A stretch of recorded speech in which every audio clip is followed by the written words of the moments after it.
I do encourage you to finish your Legends of Learning before your final exam so that you obviously can go over stuff you may not have down yet. And your digital notebook. As you're doing the activities today, I highly encourage you, if you come across information that you're not too sure about, I highly recommend that you use that opportunity to update your digital notebook. Remember, you may use your digital notebooks on the final exam. So now is a good day to double check to see if your brain and your notebooks are ready for next week's exam. Okay. I'm going to skip this slide real quick. I'll come back to it. I do want to remind you, hopefully you know by now, again, no school on Monday. Enjoy your extra long weekend. Happy Valentine's to everybody. But on Tuesday, you will not go to your even classes. You're going to your odd classes. And then on Thursday, you're going to your odd classes again. Okay, so it's going to go odd, Wednesday, and then Thursday is odd again. So I won't see you until 1 week from today, a full week. Okay? Questions on that? Okay. I do want to take this time to go back to this. It's called a cladogram. Now, if you started the reading in STEM Scopes, this might have been a little confusing. If you haven't started the reading for STEM Scopes, then right now I'm going to confuse you. So I apologize for that.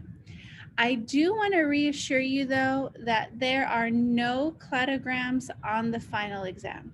Okay. This is something Mr. Trombetti and I felt is something we could remove with this virtual learning. If we were in person, we would definitely practice not only understanding how to read one, but how to create one as well. So when you get to that part of the reading, do your best, but I don't want you to stress out. You will not see these on the final exam, okay? But give me your eyeballs real quick, because I'm going to show you really quickly how to read one, and hopefully it'll make more sense. So notice you have a list of organisms on the top, and you have here a list of character traits on the side, not character traits, but physical traits of these organisms on the side. Now, wherever that trait falls, if the organism is above it, let me change my pointer. If you are above that trait, you have it. If you happen to fall below that trait, you don't have it. So for instance, the first trait is to have a jaw. Now notice there's only one organism below it, meaning that the hagfish does not have a jaw. They don't.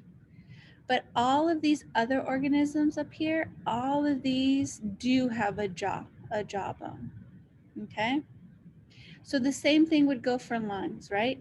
These animals down here don't have lungs. A perch and a hagfish do not have lungs. They have gills. But everything above that trait, they do have lungs. And you can do that for the same other traits over here. Okay, so that's how you read a cladogram. Questions on that? Now, where the organism meets the trait line right here, if I drew a dot right here, that's where that common ancestor would be. Okay, so there is a common ancestor that relates the hagfish with the perch, salamander, lizard, etc. And if I go way up here, right here would be a common ancestor that links the mouse and the chimp together. Notice that the common ancestor is closer with the mouse to the chimp than it would be for the hagfish and the chimp. Just literally distance away. The common ancestor is a closer relative between the mouse and the chimp than it is for the hagfish and the chimp. So that's another detail you can get from there. Okay? Are there any questions? Again, I only show you this because it's in the reading. If it wasn't in the reading, then it would be something we just wouldn't cover this year. Okay, so again, I do highly recommend that you update your digital notebook. You are not turning in the Evidence for Evolution unit to be graded yet, but it's a good idea to get it all up to date because you may use it on your final exam. Your final exam is also going to be a lot of geological history. So it's a lot of geological history and a lot of evidence for evolution. So make sure you have both sections in your notebooks to help you as a resource on your final next week. Okay? All right. Then I do expect you to stay focused, stay on task, etc. And I want to see your faces. Amanda, did you get a haircut? It is super cute. Good job. It's been in this for like 2 weeks. Oh, really? I'm barely seeing it. I'm sorry. It looks good. All right, Gabriel, if I could see your face, please, and not your ceiling. Oh, there's your face. That's nice. And then we have some folks here that need to turn it on. All right.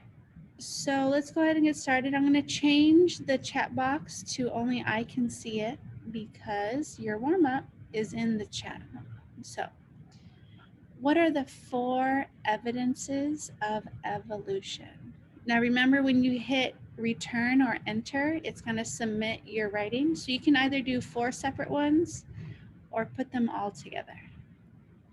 So, in the chat box, I can only see your responses.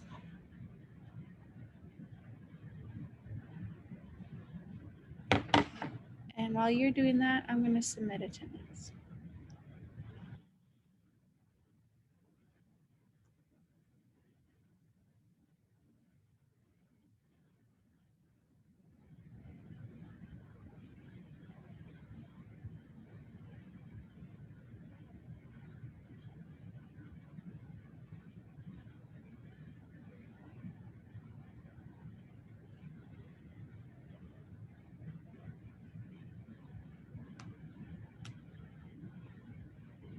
All right, good. It's going in the chat box. I'm going to give you 1 more minute.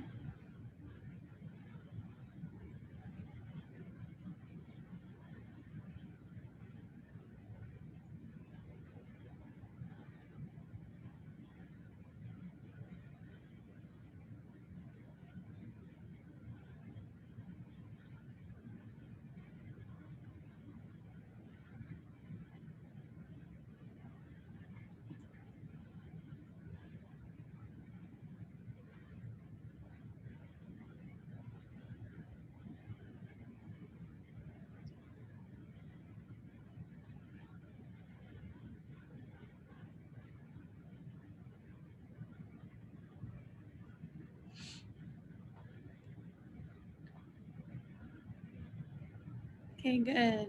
I'm glad nobody said I don't know. All right, volunteers. Now, when you volunteer, I only want you to give me one of the evidences of evolution so that we can give up to 4 people a chance today to participate. And I'm going to spread the love. Jamin, give me one.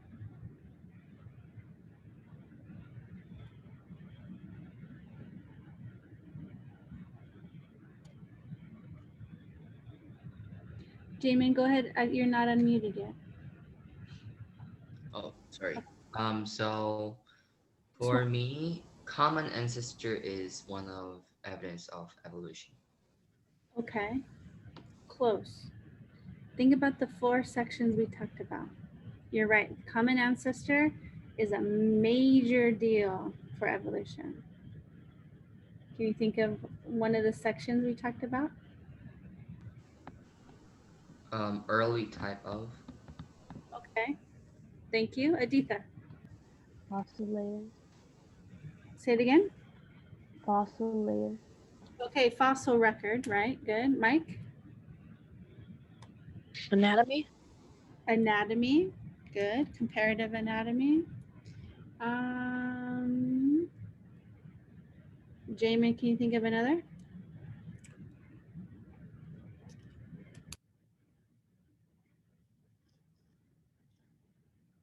Okay. Brandon. Homologous structures. Homologous structures. That's the anatomy. Okay. Daniel. Embryo development. I Okay. think I did. Embryonic development. There's one more that wasn't mentioned. We did comparative anatomy, embryonic development, fossil records. There's one more that we could use. Misha. Changes in DNA. Okay, right now and then DNA comparison. So these four here are the evidence for evolution. Now, Jamin brings up a great point. All of these had in common that common ancestor, right? That common ancestor is a big deal when it comes to evidence for evolution. So absolutely, that common ancestor, we're going to see that strong trend, especially in these last three, play a vital role in how evolution is connected. Okay. So again, today is all about exam review. I'm going to go ahead and go through these slides. Please stop me if you have any questions. And then we have a little recap video before our first break. Okay. So again, our final exam is in 1 week from today. And we know that evolution is change in traits over generations. It's more than just changes over time. Okay. We also know that that common ancestor is what links all species on our planet. We see all the vast variety of differences around us, but there are some similarities, some commonalities from species to species, and that's showing us there is a relationship there.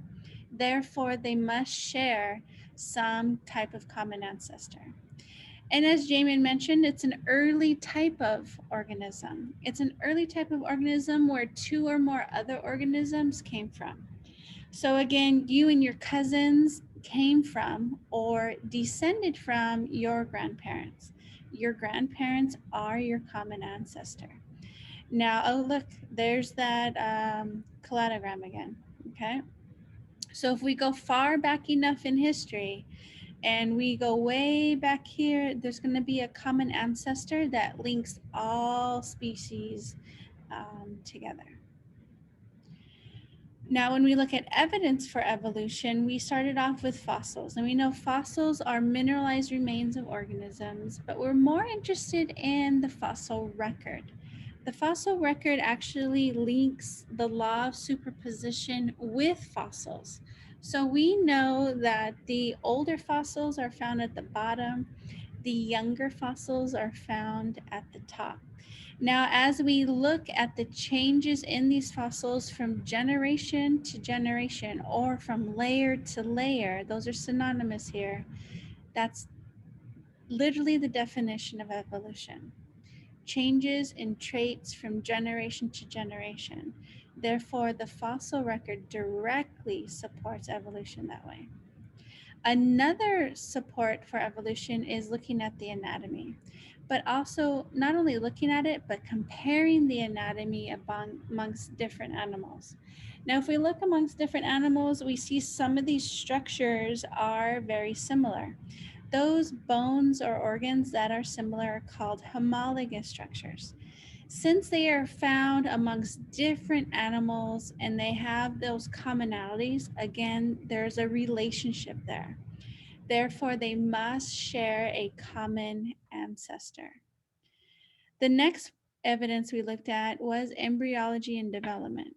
And we know that we looked at embryos and we saw that all embryos have a tail, they have gills, they have eyes.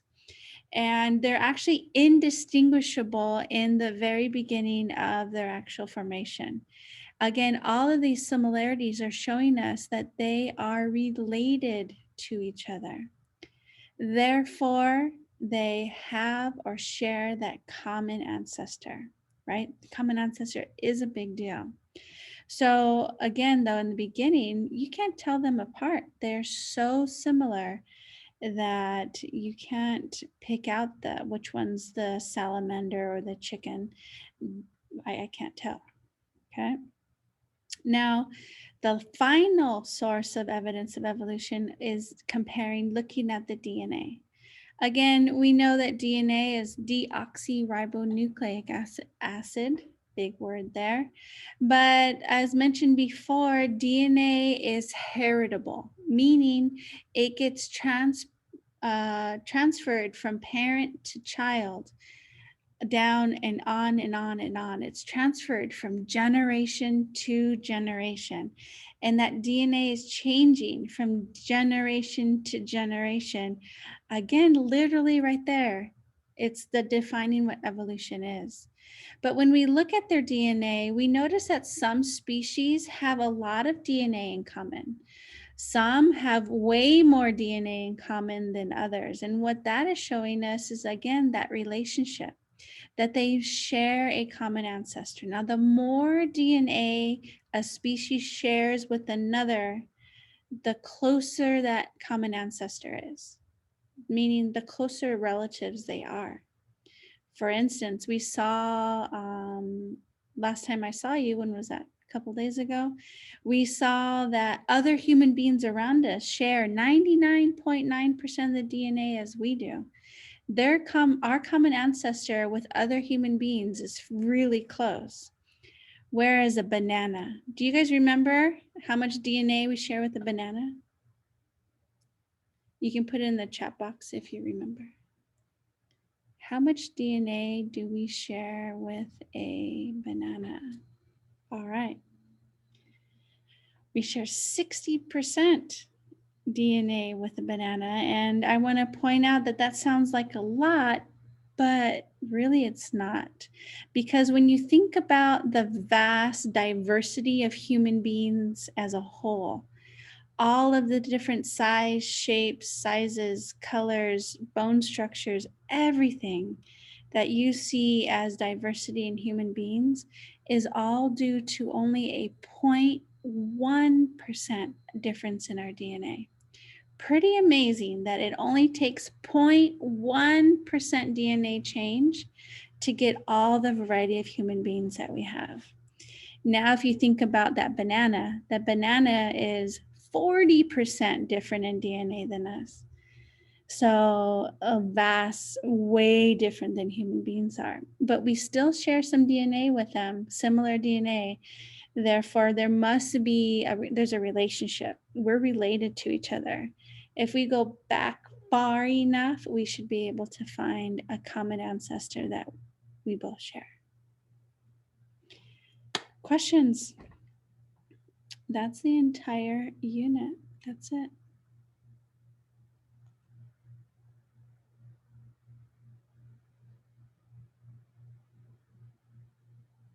Okay. Then I have a video. You've actually already seen the beginning of this video. Now I'm going to change the way I'm sharing with you. Last time I only let you watch the fossil record. This time I'm going to let the whole thing play. And it's only a 5-minute video, so we should be okay. All right, ready? Enjoy.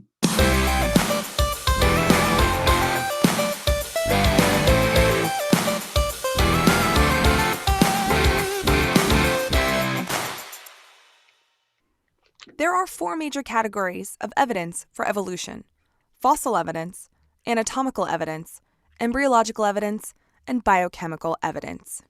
Let's look at fossil evidence first. Fossils are often used as evidence for evolution. They're the traces or remains of dead organisms that lived long ago. Sedimentary rock contains the most fossils and is formed from mud, sand, silt, and other fine particles. To make a fossil, first the animal needs to die and be quickly buried under the mud or silt so that no other critters will be able to break down the dead animal. Over time, the minerals in the mud and silt will replace the tissue of the animal and will later reveal a mold or cast of the long-dead organism. The law of superposition is that older layers are on the bottom and younger layers of rock are on top. This allows us to relatively figure out the age of different organisms or fossils that we find in layers of rock. So an organism found below another organism would be older than the one on top. So letter Z is older than letter X in this case. Absolute dating places a numerical age range using radiometric dating, luminescence dating, dendrochronology, and amino acid dating.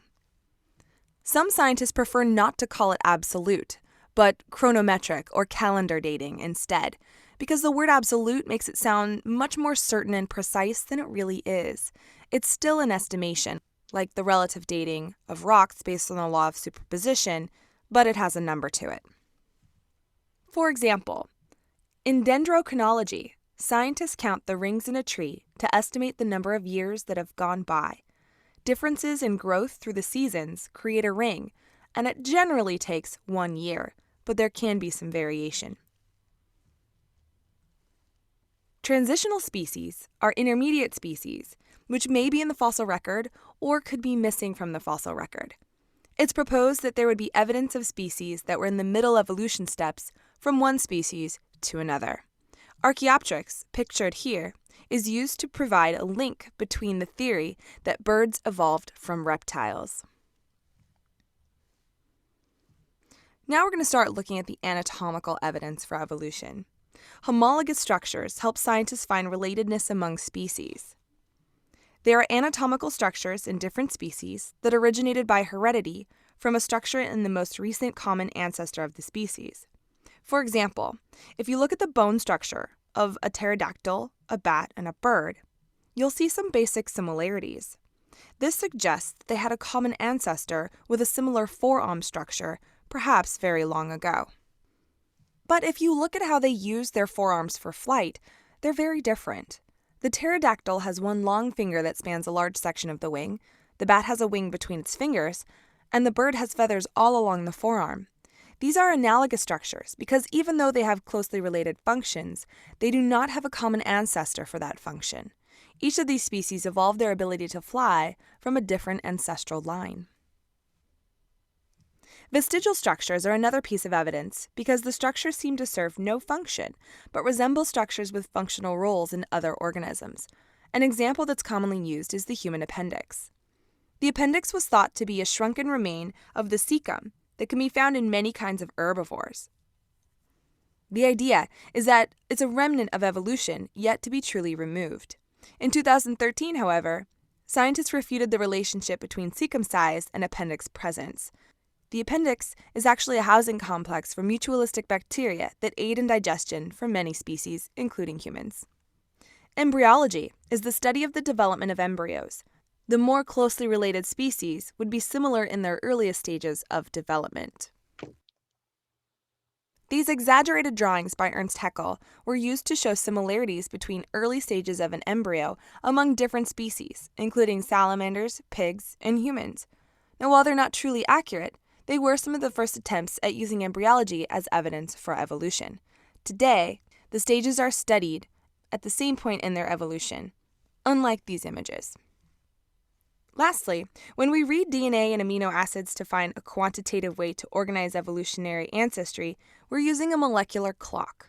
Mutations happen at a steady rate, and the more mutations there are mean a more distant relationship between the species. Fewer mutations means a more recent common ancestor.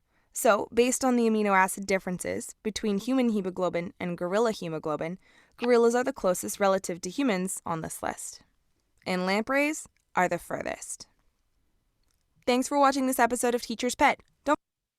All right. The only thing is, I wish their definitions weren't so complicated. So hopefully that doesn't confuse you more. All right. Any questions for me? All right. What we're going to do is we're going to take our first break. And when we get back, we have some fun activities to help you review. Okay. All right. Ready? 3 minutes. Get up, stretch, get a snack.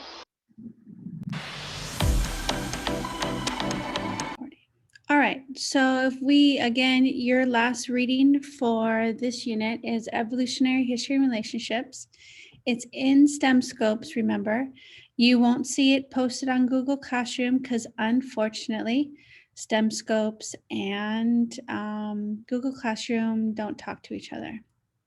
Now, here's the cladogram that I was talking about. They're going to ask you what traits separate certain things. Remember the traits, what's above it, they have it, what's below it, they don't. Okay, so there's questions on that. And then wondering about the beetle thing. So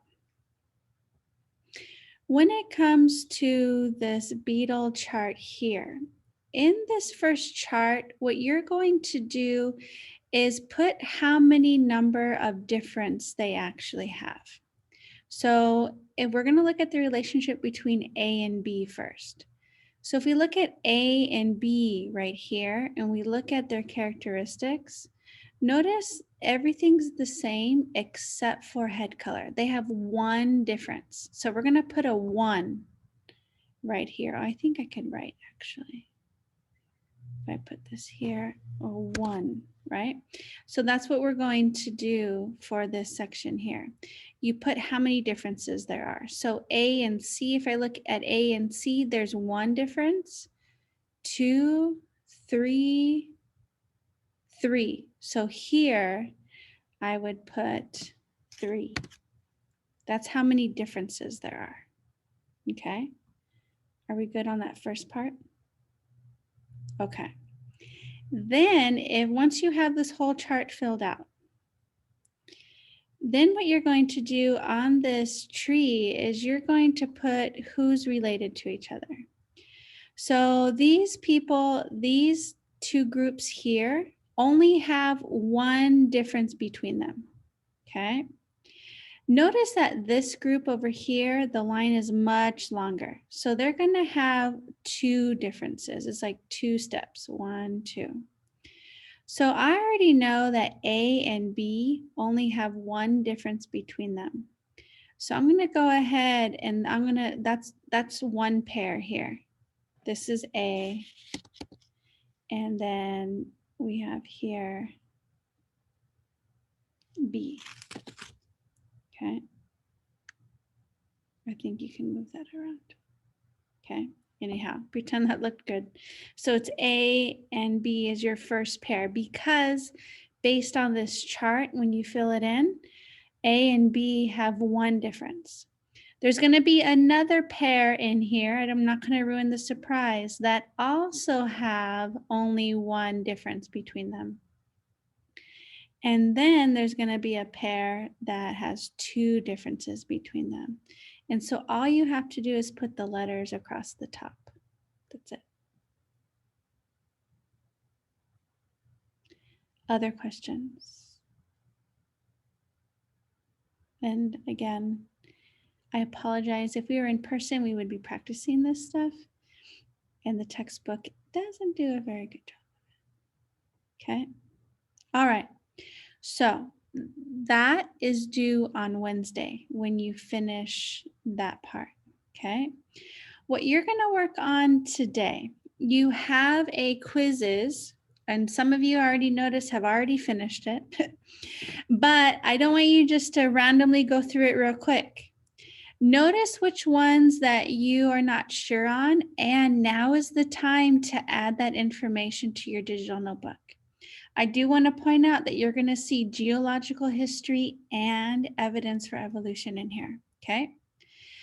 Do it at least once. You can do it 100 times if you want, but at least once for today's synchronous class credit, okay? Then we have a Legends of Learning activity, and it's like it's a video game. You have to actually create your own avatar, and you're going through and you're doing the different activities that they have, okay? This one takes a little bit longer. So if you don't finish it in class, you have until exam day, which for you is 1 full week. But some of you will get it done today in class, so you don't have to worry about it, okay? Again, though, as you are working on these things, make sure your digital notebook has everything you need for the final exam. If you're not using a digital notebook and you're using a paper and a pen, then add it to your paper and pen notebook as well. That's perfectly okay. So you want to work on these two things today. Okay. Today is all independent work, and I'm here if you have questions, and it's all individual. So I'm not going to send you out to groups. This is all on your own. Okay. Any questions? All right, ladies and gentlemen, go ahead and get working then.